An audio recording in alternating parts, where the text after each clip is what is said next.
World Environment Day aduga Van Mahasab adagi laiba koigi Manipur social atliba environment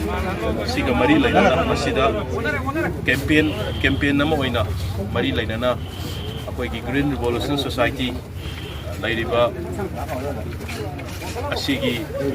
members sing aduga Youth Congress ki members sing mayam laika asigi club ki laibiriba chinaw sing mayam puna mana thokpirakuna yamna maru oiba historical place haibetare Manipur gidi अखोई British लान तारप मैम अखोई खोजोम वार है Thoubal अचौब role लौब से अथोपम की थौबिला मखों की area Thoubal की मणिपुर की लामी तेंगोन मैम अखोई मरुना लुचिंगा ब्रिटिश की लानी लाप बर्मा में लाप मैम कैप्टन ग्रांड पूरा लाप मैम तकथोखिब अखोई मणिपुर की लानी अफाव मैम की मसक खंगदब अननोन सोल्जर सेक्रीफाइस मैम अदुना एंग्लो मणिपुरी वॉर सूम येंजबद this is one of the most अखोई मरु मफम लानब मैम चाव मरु लानफम थमजबनी अखोई सेमजनजरइसे अखोई ब्रिटिशना नुंग यूंबीरमे अदुना ब्रिटिश की साइड होरबा अखोई मणिपुर की लैरिबा सीग्रबा मसिदा थवाई कथोख्रब लानमी मैम सिंजे हुजिक ममिंग खरगा लोई थोलै मखोई ऑर्गेनाइजेशन मैमना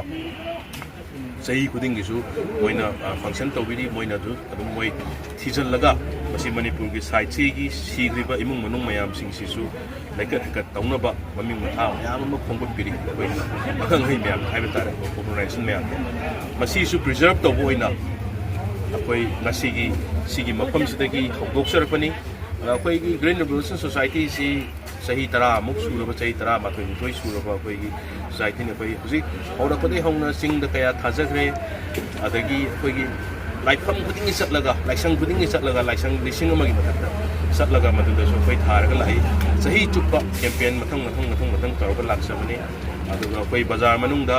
पौना बाजार थंगा बाजार नाकन थारिबा बाइकर्स मयाम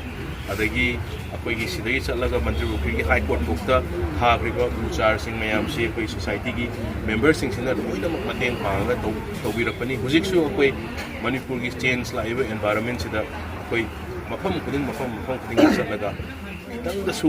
फनबा मैम अखोई लैरिबा अखोई मेंबर मैम सिंह सिगी पांदमने हाइबा तारे ngasi ngahak lakpiduna अखोई मणिपुर की होइना यामना सीक्रेट ओइबा मफम सिदा मतेंग पांगबिबा लाखो मैम पुनमकुसु अखोई थादरपा फोंदोकचरी।